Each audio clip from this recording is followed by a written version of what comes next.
সকাল 6:30 যখন অ্যালার্মটা বেজেছে তখন বন্ধ করে ভাবলাম যে 5 মিনিট ঘুমিয়ে নিই। 5 মিনিট ঘুমাতে গিয়ে দেখি যে প্রায় 7টা বেজে আসছে। তাড়াহুড়ো করে উঠে পড়েছি। শুভ সকাল, কেমন আছেন সবাই? মাই লাইফস্টাইলের নতুন আরও একটি ব্লগে সবাইকে ওয়েলকাম করছি। সকালবেলা ঘুম থেকে উঠেই ফ্রেশ হয়ে নিচ্ছি, আর এই যে বোতলে ঠান্ডা জল রেখেছিলাম ফ্রিজে, সেটা দিয়েই মুখ ধুয়ে নিলাম। প্রতিদিন সকালেই আমি চেষ্টা করি ঠান্ডা জল দিয়ে মুখ ধোয়ার জন্য, তাহলে কিন্তু বেশ ঠান্ডা ঠান্ডা লাগে, মুখটা বেশ ফ্রেশও লাগে। আজকে আর লেবু জল ছিল না, সেজন্য শুধু নর্মাল জলটাই খেয়ে নিলাম। প্রতিদিন রাতের বেলায় চেষ্টা করি সবজিগুলো কেটে রাখার জন্য, তাহলে সকালবেলা একটু ঘুম থেকে দেরি করে উঠলেও কিন্তু কোনো সমস্যা হয় না। আর স্কিনটা যেহেতু ড্রাই, তো সকালবেলা মুখ ধোয়ার পর একদম টান টান লাগে, এর জন্য একটু ময়শ্চারাইজার মেখে নিলাম। আজ তেমন কিছুই রান্না করিনি, যেহেতু উঠতে একটু বেলা হয়ে গেছে। তাড়াহুড়ো করে রান্না করে ছেলে আর ছেলের বাবাকে খাইয়ে পাঠিয়ে দিয়েছি, ওরা চলে গেল। আর এদিকে আমি বিছানাপত্রগুলো তুলে নিচ্ছি। সকাল থেকে দেখছি আবহাওয়াটা বেশ ভালো, রোদও উঠেছে, তাই ভাবলাম যে একবারে বেডশিট আর মশারিটাই ধুয়ে দিই। বেডশিটটা অবশ্য 4-5 দিন পর পর আমি ধুই, কিন্তু মশারিটা বেশ অনেক দিন হলো ধোয়া হয় না। আর যেহেতু ফ্যান চলে, এজন্য কিন্তু মশারি বেশ নোংরাই হয়ে যায়, তাই ভাবলাম যে একবারেই দুটোই ধুয়ে দিই।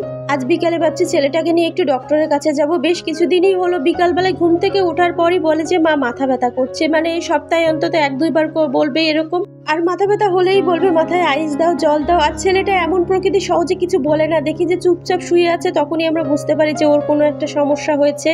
এর আগে একটা ডক্টর দেখিয়েছিলাম, তো উনি বলেছে যে সাইনোসাইটিসের সমস্যা আছে। তো সেক্ষেত্রে বেশ কিছুদিন ওষুধও খাইয়েছি, কিন্তু তারপরও আবারও সেই সিমটমটা দেখা দিচ্ছে। আর মাথা ব্যথাটা বেশি হয় রাতের বেলায়, বিকালে ঘুম থেকে ওঠার পরে এটা বেশি হয়। ভাবছি যে আজকে একটা চোখের ডক্টরের কাছে নিয়ে যাব, দেখি চোখের পাওয়ারে কোনো সমস্যা হতে পারে, বা টিভি দেখে তো অনেকক্ষণ, যার জন্য কোনো সমস্যা হতে পারে। যেহেতু আমাদের দুজনের চোখে একটু পাওয়ারের সমস্যা আসছে, তাই হয়তো ওরও হতে পারে, এর জন্যই চোখের ডক্টরের কাছে নিয়ে যাওয়া। কথা বলতে বলতে এদিকে বেডশিটটা চেঞ্জ করে দিয়েছি, আর স্কুল থেকে এসে যদি দেখে যে বেডশিট চেঞ্জ করেছি তাহলে ভীষণ খুশি হবে। ও নতুন বেডশিট বিছানো দেখলেই ওর ভীষণ খুশি লাগে, এসেই শুয়ে কত সময় গড়াগড়ি করবে। স্কুল থেকে আসার পর এই বিছানার চাদরটা আর এভাবে থাকবে না, একদম লন্ডভন্ড হয়ে যাবে। এখন অবশ্য কম করে আগের থেকে, আগেই বিছানার উপর উঠে সমস্ত গাড়িগুলো নিয়ে খেলা করতো। দিনের ভিতর যে কতবার আমাকে খেলনা গুছাতে হতো, বিছানা গুছাতে হতো, তার কোনো ঠিক ছিল না। এখন অবশ্য একটু বড় হয়েছে, এখন আর খেলনাবাটি নিয়ে অত খেলা করে না। এখন যে খেলনাগুলো সব থেকে বেশি প্রিয় সেগুলো নিয়েই বেশি খেলা করে, আর সেগুলোই রাখে। বিশেষ করে যে খেলনাটা ও নতুন কিনবে সেই খেলনাটা নিয়েই বেশি খেলা করবে। আর খেলনা বলতে ওর একটাই জিনিস, সেটা হচ্ছে গাড়ি। গাড়ি ছাড়া কোনো কিছুই কিনবে না। নতুন গাড়িটাকে সারাক্ষণ ওর কাছেই রাখবে, যখন ঘুমাবে ওর মাথার কাছে রাখবে, যখন স্নান করতে যাবে গাড়িটাকে নিয়ে স্নান করবে। এই হচ্ছে ওর অবস্থা। আগে যখনই বাইরে বেরোতো একটা না একটা গাড়ি কিনে নিয়ে আসতেই হতো, এখন অবশ্য অতটা কেনে না, এখন মাসে একটা কেনে। আর এগুলো হচ্ছে তার নতুন গাড়ির কালেকশন, আর এগুলো নিয়ে সে রাতের বেলায় ঘুমিয়েছিল, যার জন্য সাজিয়ে রেখেছি। খাটের নিচে যে কত গাড়ি আছে বস্তা ভরা, যেগুলো সে এখন আর খেলে না। একবার হয়েছে কি, আমার মা, দিদি, বাবা সবাই আসছে, তো ওদের সবাইকে নিয়ে ঘুরতে বেরিয়েছি। বাড়িতে ফেরার সময় রাস্তা দিয়ে তার বায়না হয়েছে সে গাড়ি কিনবে। এমন বায়না শুরু করেছে, কিনতেই হবে। আমি বলেছি যে সবসময় বায়না করলে রাখতে হবে না, এতে বাচ্চাদের জেদ বেড়ে যায়। কোনোভাবেও শুনবে না, রাস্তায় এমন কান্নাকাটি শুরু করে দিয়েছে।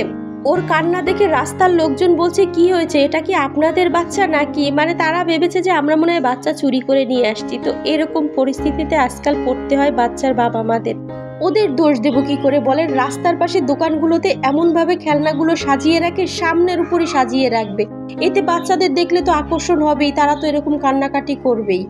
শুধু যে আমার বাচ্চার কথা বলবো তা না, আজকাল প্রত্যেকটা বাচ্চাকেই দেখি এরকম বাইরে গেলেই বায়না করে। আর বাইরে বিশেষ করে গেলেই তো রাস্তার পাশে দোকানগুলো সুন্দর খেলনাপত্র সাজিয়ে নিয়ে বসে থাকে।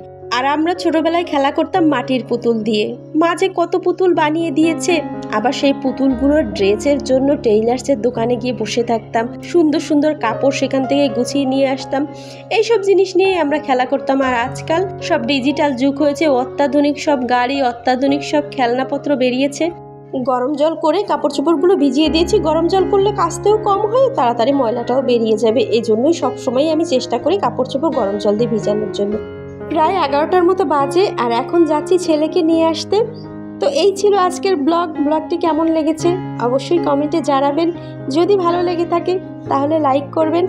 আজকের মতো টাটা, সবাই ভালো থাকবেন, সুস্থ থাকবেন।